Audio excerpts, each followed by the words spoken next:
Smile and wave movement.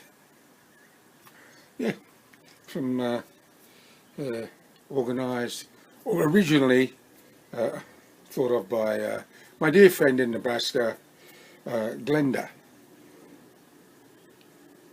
aka GK Fallon, a friendly community.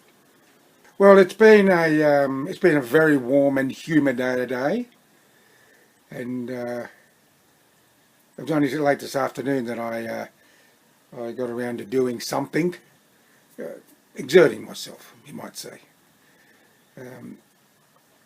I got the finished cutting the awning off the bigger awning. I'll show you all. I'll show you. I'll be making a video of it all, but it may not be tomorrow because there's some rain. The rain is forecast to return, but today there was no rain, and we have I've forgotten. We've had 10 days of rain. I think that's gotten up to 250 millimetres or something like that. That's a fair bit of rain, isn't it, in 10 days? Anyhow, there's more rain forecast for tomorrow. But I don't think we're going to beat October of last year. It had 370 mil October last year. But we've still got, today is Saturday, October 20, so we've still got 11 days. Who knows what can happen in 11 days? The whole world could come to an end in 11 days, couldn't it? Poof, just. Anyhow, I took my Ultra Bro this morning rather than the Ellipta. The Ellipta is not working for me. No. I'm much better with the Ultra Bro, so I will continue with it rather than the Ellipta. So yes, and I just not long had dinner.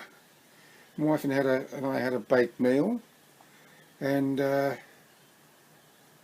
was only a few minutes afterwards I started to get pain in my gut, and it's still there. So I don't know what's going on. My wife said maybe you'll have to go on a liquid diet. Well, who knows? Who knows what's going on? Anyhow, that's about the basics of it. So yes. Well, I might as well do a reading. And Jeremy happens to poor Jeremy as we continue his journey on this day of just another day, but it isn't really. There we go. There's a cordless phone, but almost immediately he remembered the shed. You see, they had a cordless phone in the cradle, but they also have the landline phone, the main phone, see, on the wall. Anyhow, just in case you were wondering, God Almighty, you're a forgetful bastard, Jeremy. He thought for a moment that maybe he should just leave it there and collect it later. But the next moment he thought, if I do that, I'll probably forget all about it and leave it there for God only knows how long. And if I do that, Doreen will no doubt want to use it when she arrives home. But of course, she would, even though there was a second handset in the bedroom.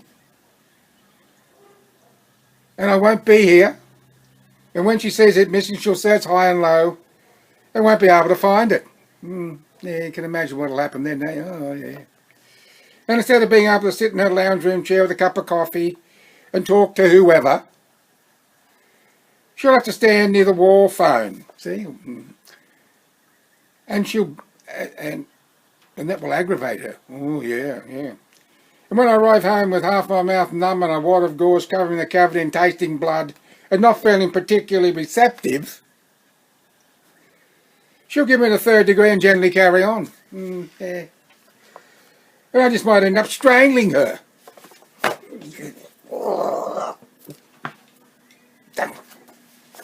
Boot. So Jeremy decided he better go and retrieve the damn thing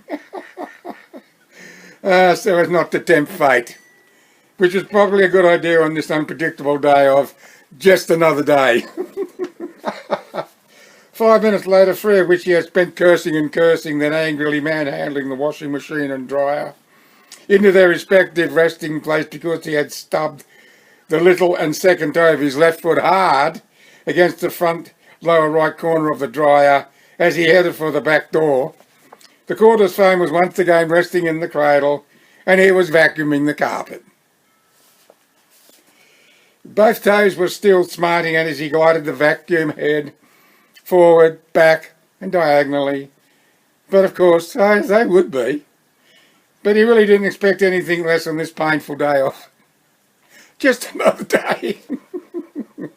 But at least the carpet fibres had responded well to the cleaner, and were now standing erect and looking almost new and pristine. Matter of fact, the patch was so clean it made the rest look dirty by comparison. But of course, it would. Maybe I should arrange to have the entire floor cleaned professionally, he mused. Yeah, maybe. And with that utterance, Jeremy turned off the vacuum cleaner, unplugged, put away, emptied the bucket, spit, hand rinsed and wrung the rags and tossed them into the washing machine, folded his clothes, put them away too, then stood before the bathroom sink, removing the clove pieces from his mouth and placing them on a cotton wool butt in case he might need them again. In the kitchen, he picked up and recrushed the empty paracetamol box and lobbed it at the bin. Missed, but of course he would. To be able to do that twice in one day would have been a miracle on any day of just another day. But on this day of just another day, it would have been in defiance of all the laws that govern the cosmos.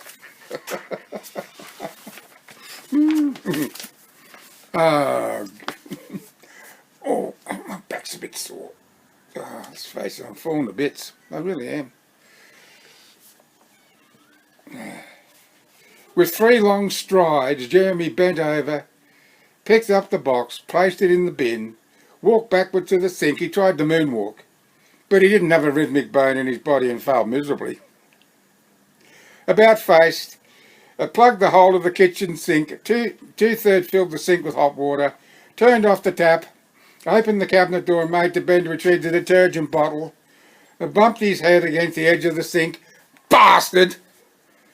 Forcefully grabbed the bottle, remained crouched, squirt, replaced the bottle, closed the door and righted himself.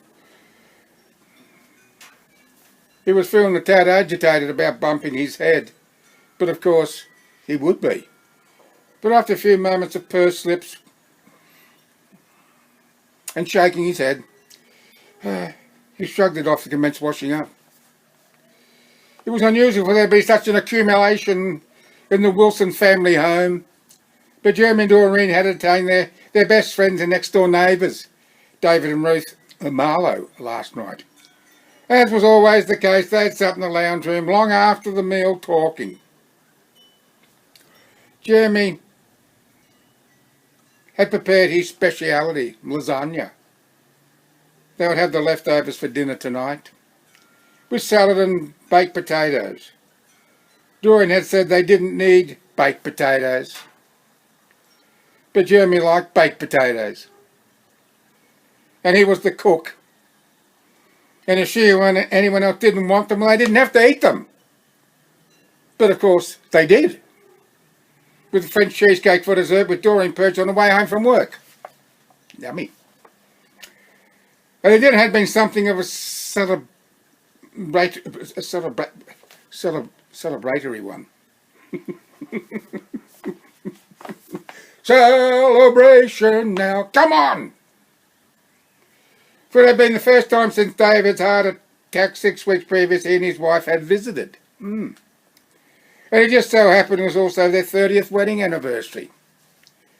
Jeremy could vividly remember being woken in the early hours of that Wednesday morning by the screech of the ambulance siren, just before it had silent before entering the driveway of David and Ruth's home. Doreen, being a light sleeper, I jumped out of bed in a flash with that sound and was standing at the bedroom window looking out as Jeremy was wiping the sleep from his eyes. "Get up, Jeremy," she had demanded. "Something's wrong over at David and Ruth's house." But Jeremy didn't get up. After all, what was the point and what could he do if he did? That's good thinking by Jeremy. The paramedics would have everything under control. And he wasn't the type to stand around and gawk and maybe get in the way. But not Doreen. She had put on her dressing gown and slippers and wasted no time making her way to the house where, surprisingly, considering the circumstances, she had found Ruth calm and totally in control. But of course, she would be.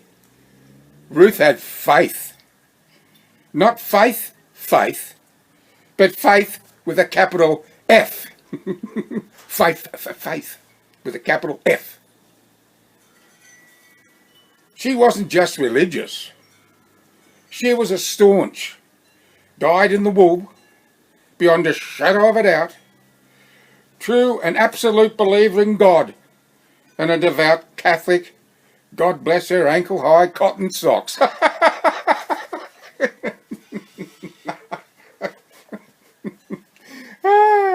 Jeremy thought, like he did about Stephanie and Mark, that David and Ruth were an unlikely union. Besides being a regular churchgoer who volunteered for this, that, and anything for a good cause, Ruth didn't smoke, drank only the occasional half glass of wine, exercised daily, and was particularly careful about what she ate in order to maintain her weight to height ratio. And it showed. Not anywhere close to her sister, mind you. Oh no. Not within a bull's roar of Stephanie. But slim, almost petite, pretty in the right light but ordinary by comparison. Introverted, sharing her sister's shoulder-length auburn hair and blue eyes, but firm of opinion and intelligent, although there were times when you wouldn't think so the way she carried on about miracles. But of course, she would.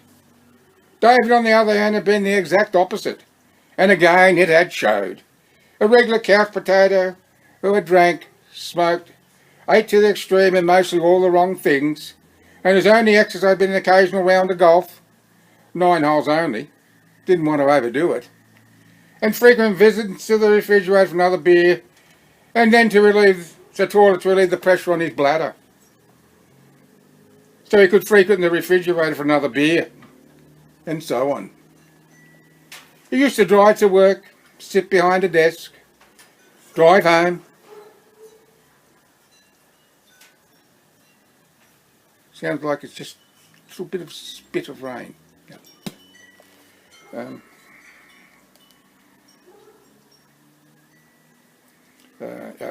Sit behind a desk, drive home. I shouldn't do that, you know, take a break like that, because I lose my place. It's plain forget. Oh, there we are. Sit in a reclining chair, feet up, watching television, before, during, didn't want to miss anything, and long after dinner, eating corn chips and smoking and drinking beer until he called it quits and went to bed. He had never believed in God. Jeremy could understand that. Would only step inside a church for a wedding, funeral or christening. Jeremy could understand that too. And he used to say to Jeremy, in private, of course, that he could count on both hands, maybe one, the number of times he and Ruth have had sex in the past 2 or 3 years. And Jeremy understood how he felt. But Jeremy could also understand why Ruth didn't want to have sex with him. Unlike it was with Doreen. He had smelled. He reeked of tobacco, and his breath had always been sour from too much drinking. And he had been fat and slovenly, and Jeremy had told him so. And David had always chuckled and dismissed the comments. And that's why Jeremy hadn't been the least bit surprised David had had a heart attack. Jeremy paused from his washing and wiping and putting away all the glasses. The dinner service, breakfast bowls and plates and mugs, and boiled the jug and made a fresh pot of tea. Way to go, Jeremy. You're my sort of bloke. The tea towels were wet and needed to be replaced. And by the time he finished what remained, the cutlery, 2 saucepans, the bowl and grate from the turbo oven, a large rectangular electric fry pan, the tea would be well and truly drawn just the way he liked it to be. And he reckoned he'd be entitled to sit down and relax with a mug of tea and a sweet biscuit or 2. With the dirty tea towels in the washing machine, a fresh one draped over his left shoulder and 2 others resting and waiting atop the stove, Jeremy busied himself with the job at hand.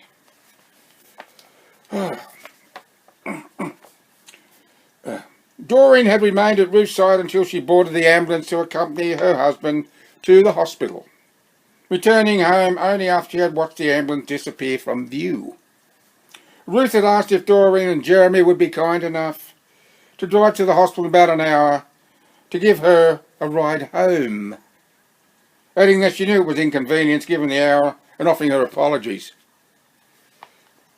But of course, she would. Doreen had been keen to leave for the hospital there and then. But of course, she would. Jeremy not so. But of course, he wouldn't. Matter of fact, Jeremy had gone back to sleep. Much to Doreen's consternation and certain degree of angst.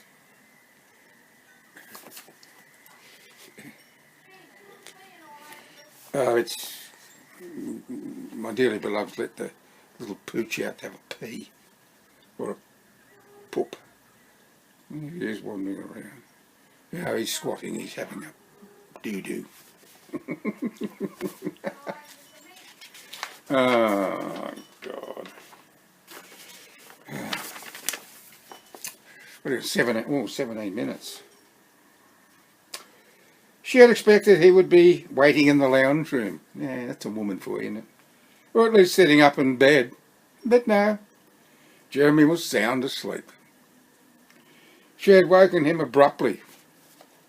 But of course, she would, saying then in a spiteful tone, how she couldn't understand how he could do that given the circumstances. Jim had simply shrugged off her criticism as he reluctantly dragged himself out of bed, asking her as they both dressed, as if by chance she had put the kettle on. She hadn't, but Jeremy didn't expect she would. He was just being fatuous. But of course, he would be at whatever ungodly hour it was. 25 minutes later, both entered the emergency waiting room.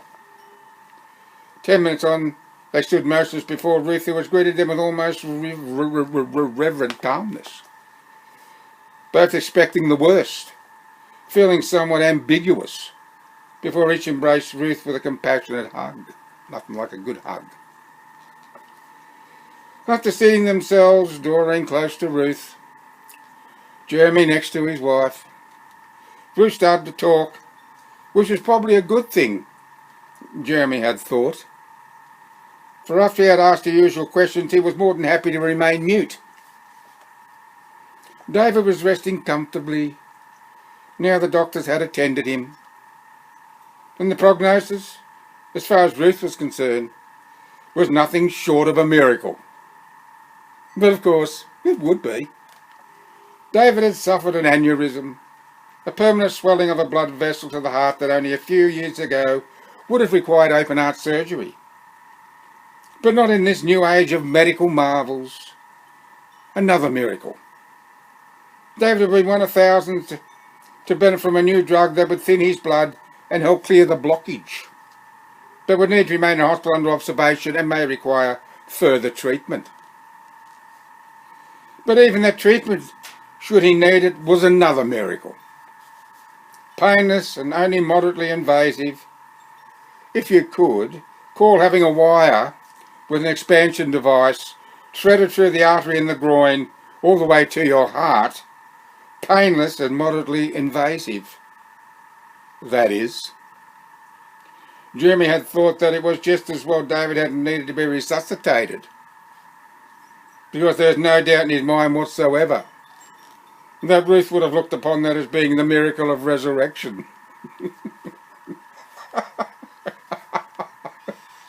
She was absolutely convinced all the doctors and surgeons were saints guided by the hand of God. No surprises there. That God worked in mysterious ways, and everything to do with modern medicine, all its infinite wonders, were but a few of the blessings of the Almighty. Hallelujah. Jeremy had opened his mouth to say, the only blessed miracle, Ruth, is that David hadn't killed over 10 or 20 years ago. They had noticed Doreen ever so slightly shaking her head, and he had thought better of it.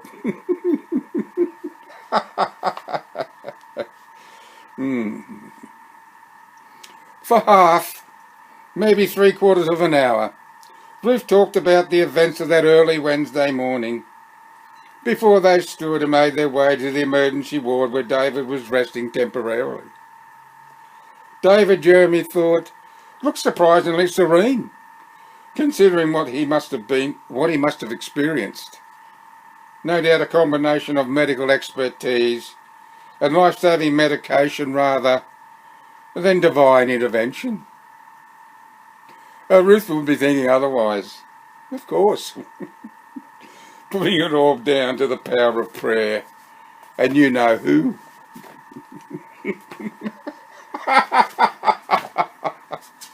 Oh, good God. Oh, I kill myself sometimes. I'll call it quits, I think. I've got a mug of tea here. My gut is playing up, it really is. I'm going to have to relax, and I might watch a movie on Netflix or something. I did watch a series on Netflix, the House on Haunted Hill, or the Haunted House on the Hill. It was yeah, I said it was a series, didn't I? Yeah. And there was I saw a bit about it on, I forget where it was. It was on YouTube, or it was on, I can't quite remember, or on Facebook. I'm not quite sure. That how people were not able to sleep because it was really terrifying them. I thought, what a lot of baloney, what a lot of crap that is. It was boring. It was really. I think it was about 4 episodes too long. Why? Because they kept going back at events that had happened, and then they would show you what continued after that event, if you can understand what I mean. So it was a recall of whatever.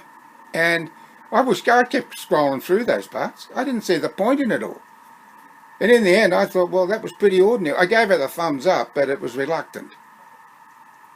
It was a good production, but yeah, the only good thing in it, as far as I'm concerned, was the big, tall spectre, I suppose it was, a ghoul who wearing a bowler hat and an overcoat, who floated around, and he used to move himself around with a cane, move along. Yeah, he was a weird sort of thing. You did get to see his face toward the end, but the rest of it, I thought, well, you can watch it yourself if you make up your own mind, but to me, well, it was fairly ordinary. Well, with that said, I will say thank you for watching and listening, and until next time, which may be tomorrow or may not, I don't know. Bye for now.